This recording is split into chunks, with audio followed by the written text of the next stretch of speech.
Malam sudah larut, di luar sana jalanan mulai sepi, lampu-lampu kota masih menyala, tapi rasanya redup, seperti ikut menyimpan rahasia. Suara motor terakhir melintas, meninggalkan bunyi knalpot yang cepat tenggelam ditelan keheningan. Di tengah malam ini, mari kita dengarkan sebuah cerita, bukan dongeng tentang pangeran atau putri, bukan legenda tentang batu yang berubah jadi manusia, tapi sebuah cerita nyata, curhat rakyat sederhana kepada mereka yang katanya wakil rakyat. Bayangkan seorang buruh pulang larut malam. Tangannya kasar, bajunya bau keringat. Seharian ia bekerja, mengejar target, memikul beban. Di kepalanya hanya satu pertanyaan sederhana. Cukupkah gaji ini untuk beras, listrik, dan uang sekolah anak? Di pojok lain kota, ada seorang ojek online. Hari ini ia sudah 14 jam di jalan. Mengantar makanan, membawa penumpang, berlari ke sana ke sini, tapi penghasilannya pas-pasan. Kadang malah tidak cukup untuk bayar cicilan motor. Lalu bayangkan seorang ibu penjual nasi uduk. Ia bangun jam 3 pagi, masak, siap-siap berjualan.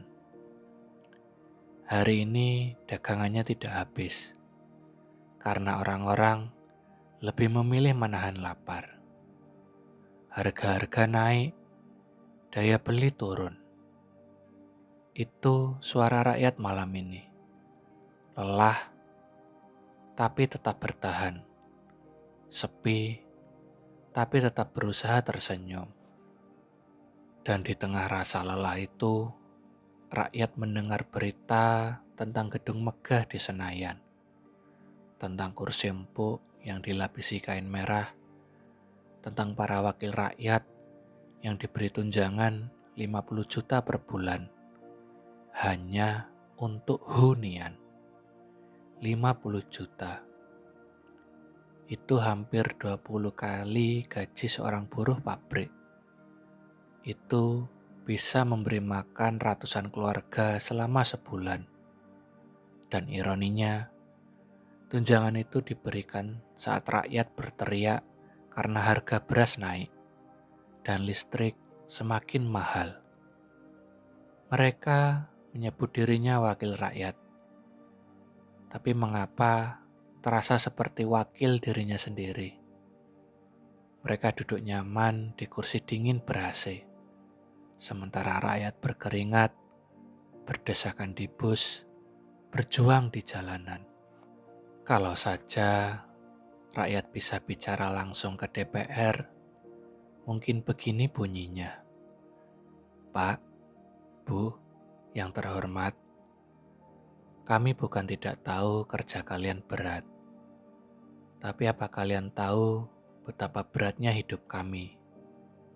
Setiap hari kami menabung receh demi receh, bukan untuk jalan-jalan ke luar negeri, tapi hanya untuk makan sederhana. Kalian punya tunjangan miliaran. Kami bahkan sering tidak punya tabungan. Kalian marah kalau disebut duduk saja dah dapat gaji.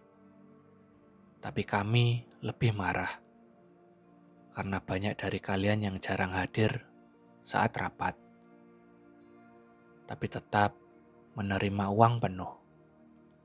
Katanya wakil rakyat, tapi rakyat merasa tidak diwakili.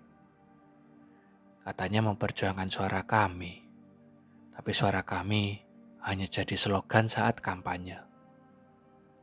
Curhatan itu mungkin tidak pernah sampai karena tembok gedung DPR terlalu tebal. Karena suara rakyat sering kalah oleh suara uang. Beberapa hari lalu, ribuan mahasiswa turun ke jalan.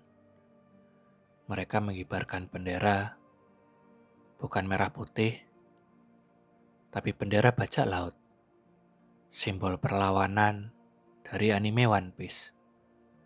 Mereka berteriak lantang, "Hapus tunjangan! Rakyat butuh keadilan!" Gas air mata ditembakkan, water cannon menyapu kerumunan, tapi semangat anak muda itu tidak padam.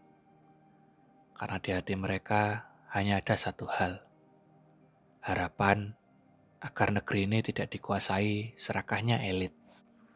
Mari kita berhenti sejenak dan bayangkan wajah-wajah rakyat yang sering kita lihat sehari-hari.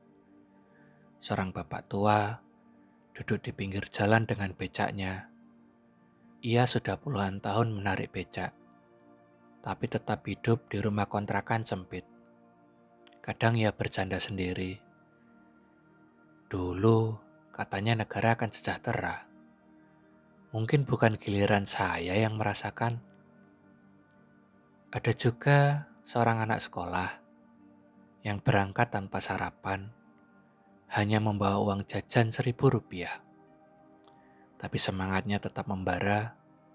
Ia ingin pintar, ingin sukses, ingin mengangkat derajat orang tuanya. Di desa ada seorang petani. Tiap hari ia membajak sawah, menanam padi, merawat tanaman.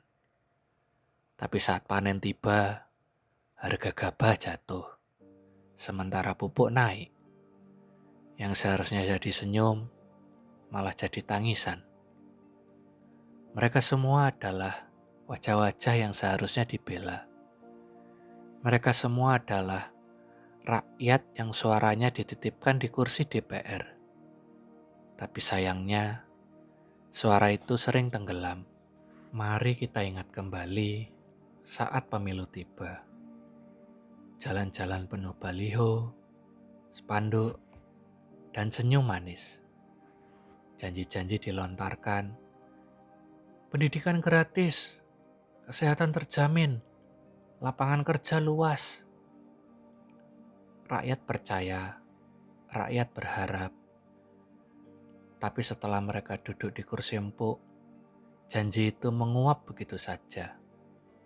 Ada yang sibuk berdebat soal hal-hal remeh, ada yang malah tertidur di ruang sidang, ada pula yang sibuk dengan proyek untuk diri sendiri. Ironisnya, saat rakyat menagih janji, mereka bilang, pemerintahan ini butuh proses, jangan menuntut hasil instan. Padahal, perut yang lapar tidak bisa menunggu, uang sekolah tidak bisa ditunda, tagihan listrik tidak bisa mengenal kata proses. Semua harus dibayar sekarang juga. Dan di titik inilah, jurang itu makin lebar. Jurang antara janji dan kenyataan. Namun, meski rakyat lelah, meski hati sering kecewa, ada satu hal yang tidak pernah hilang. Doa. Malam ini, seorang ibu berbisik lirih sebelum tidur. Ya Tuhan, kuatkanlah kami. Berilah pemimpin negeri ini hati yang jujur, agar mereka benar-benar ingat bahwa mereka hanya sementara di kursi kekuasaan.